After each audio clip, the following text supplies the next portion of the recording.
The only time that I look back is to see how hard Nene ran me over with that bus. Y'all already know what time it is. I got the black V-neck on.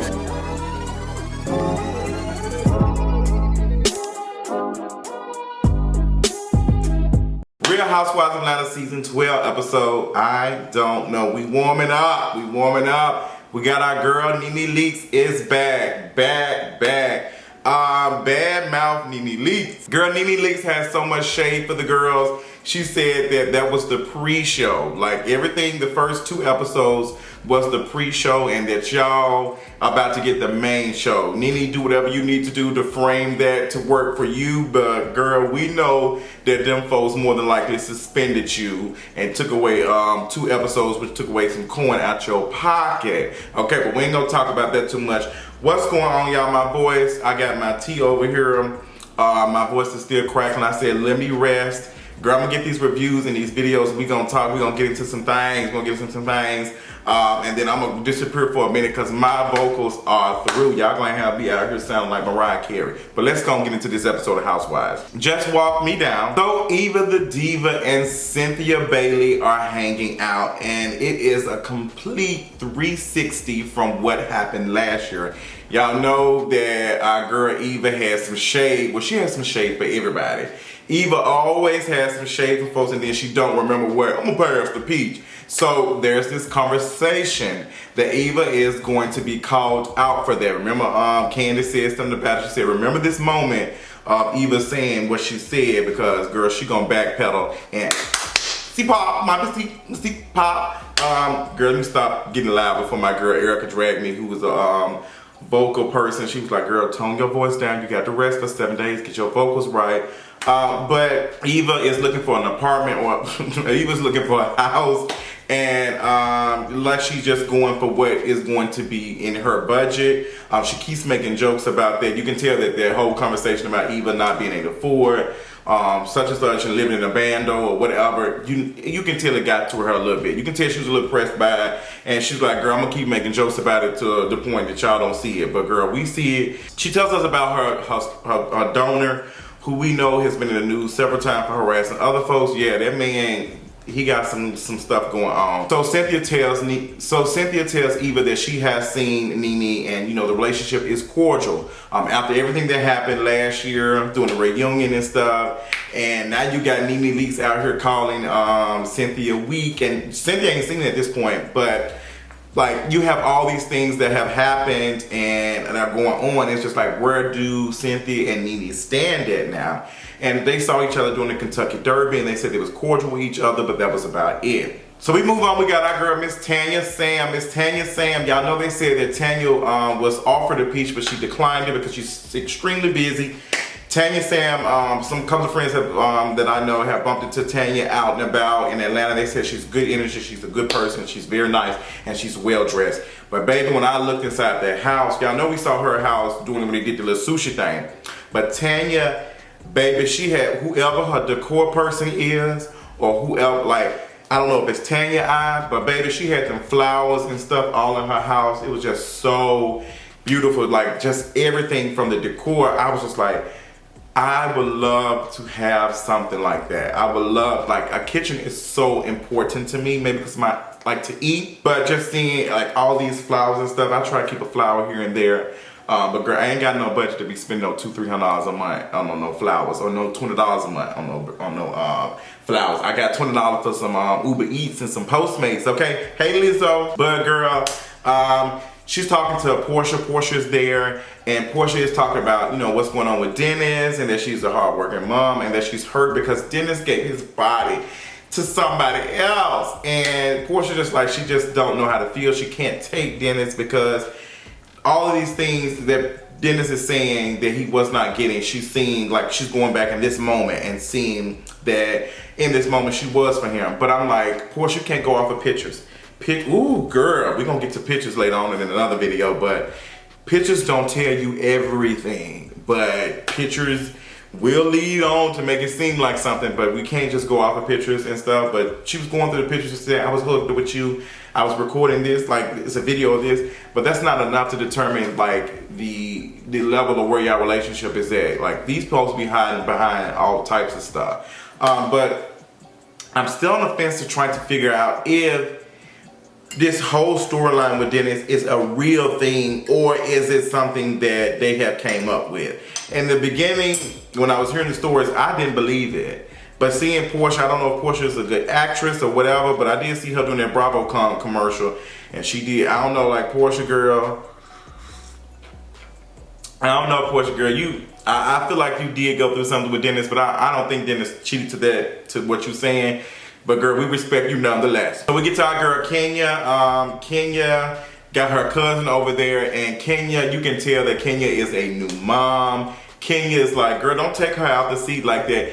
I've been listening to so many mothers talk and how they always say that the first child, they're very protective and they're like making sure everything. Then the second child is like, oh girl, that's all right. That don't matter. They're not like, it's just like, I did a good job and I didn't have to do all that, so let me lean back a little bit. And it's cute to see Kenya like, don't snatch her out of that, don't do that. And Brooklyn, baby Brooklyn is such a beautiful child. I'm just happy to see Kenya in a different light.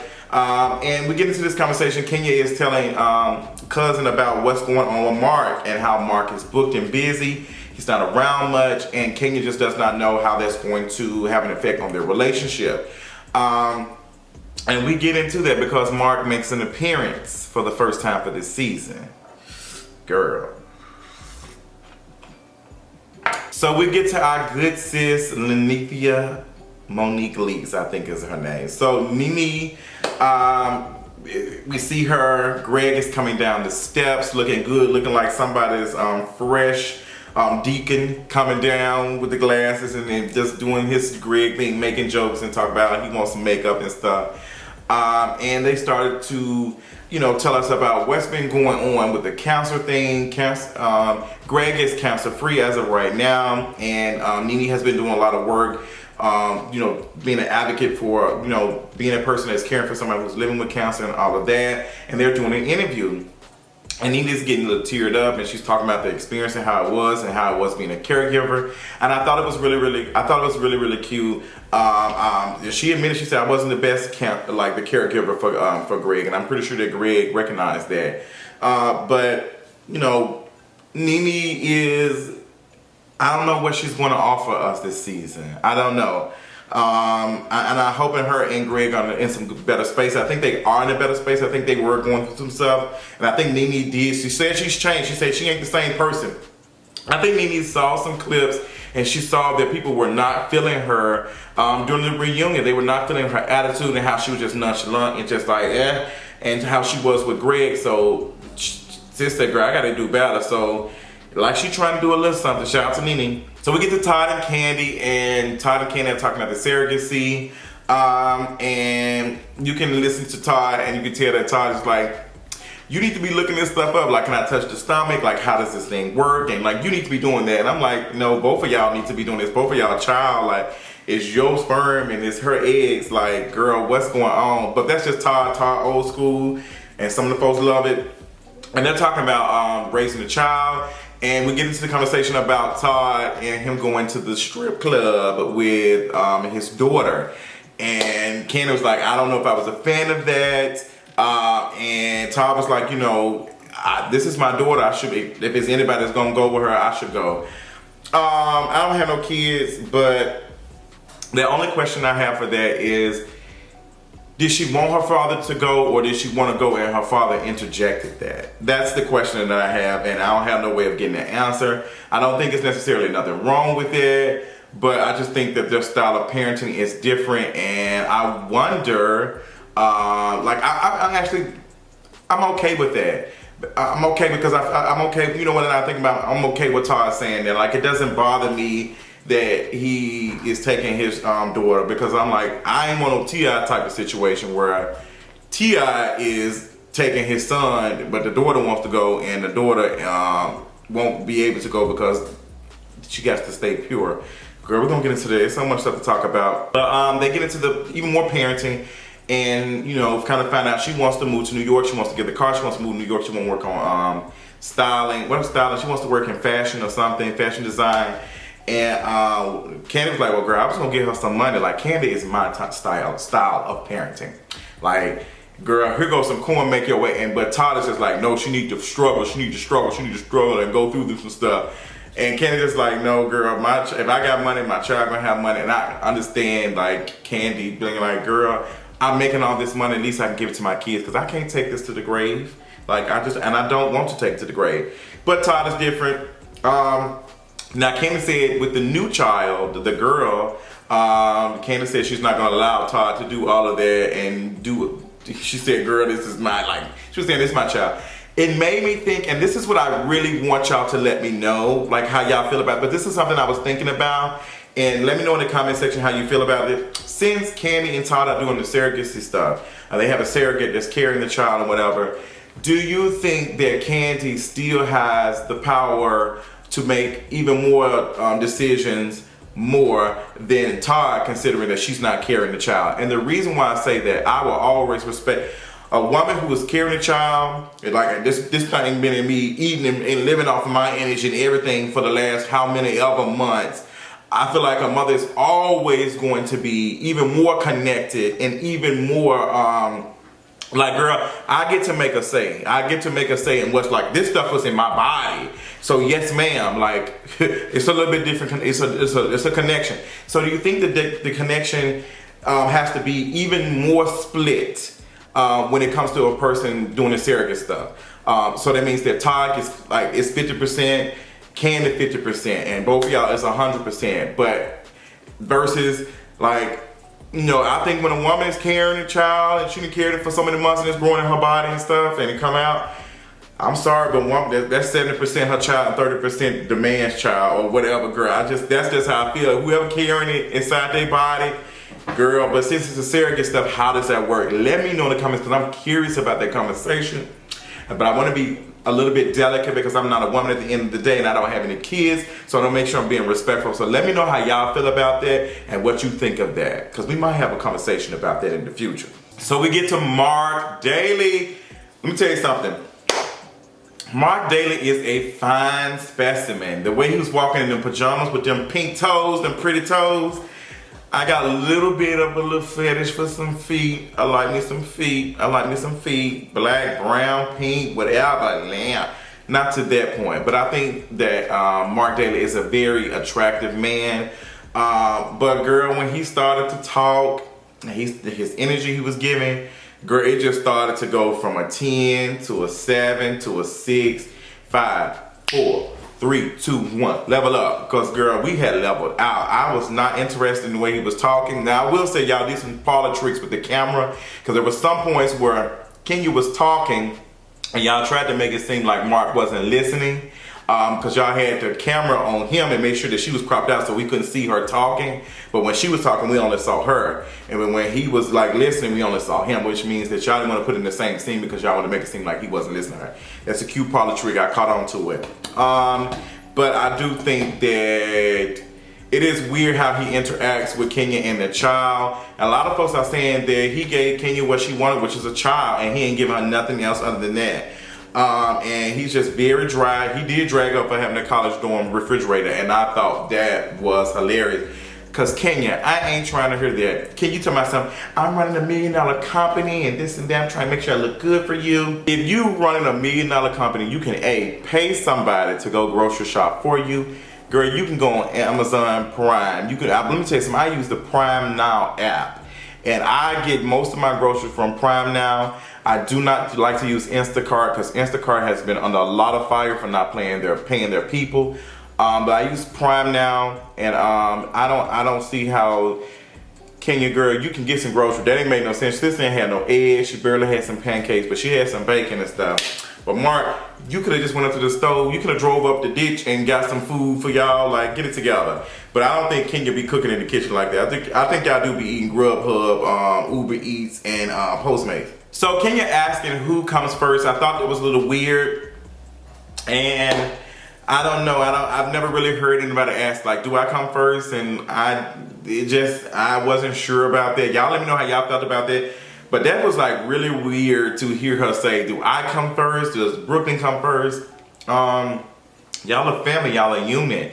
So all of y'all come first, and he don't even seem like he doing that because he ain't even in the city that you in. So girl, answer that question first. The girl, let me know how y'all feel about that. Tell me what y'all thoughts are with Marc, because Marc just does not seem like he interested in being in Atlanta, and he don't seem like he interested in talking to Todd about scalping for no place to bring his restaurant to. But that was a good way for y'all to plug that restaurant stuff. So I don't know what's going on with them, but girl, maybe we'll see in the future episodes. So we get to the World Pride event. Everybody's getting ready. Nene is talking to Marlo, and Marlo is just telling her like, girl, calm down, calm down, calm down, calm down. Like she just saying, calm down. Calm down. Calm down. And Nene's just not receiving it. She's like, girl, I'm the captain of this ship. I got this. Don't worry about that. I'm ready for the next episode because Nene, like, she gonna get Marlo together and just walk out. So I want to see how they, because Marlo's like, girl, you serious? She walked out, and I thought that was hilarious. Girl, we get to Eva the Diva. Eva the Diva is watching an interview, and Nene is shading the hell out of Cynthia, calling her weak and saying that she do whatever, da. And so Cynthia comes up, and Eva gives her the tea like, girl, she said you weak and this and that. So Cynthia sees it and she said, girl, that wig is tied, and maybe if you was friends, you would have been listening to me until you get you a better wig.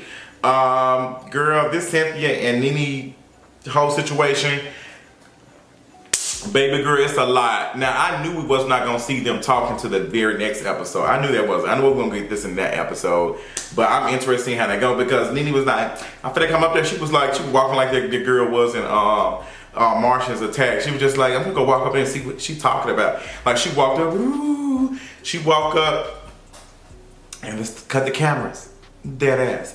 I want to see what the conversation gonna be about. Apparently y'all catch when Nene said her and Kim are cool.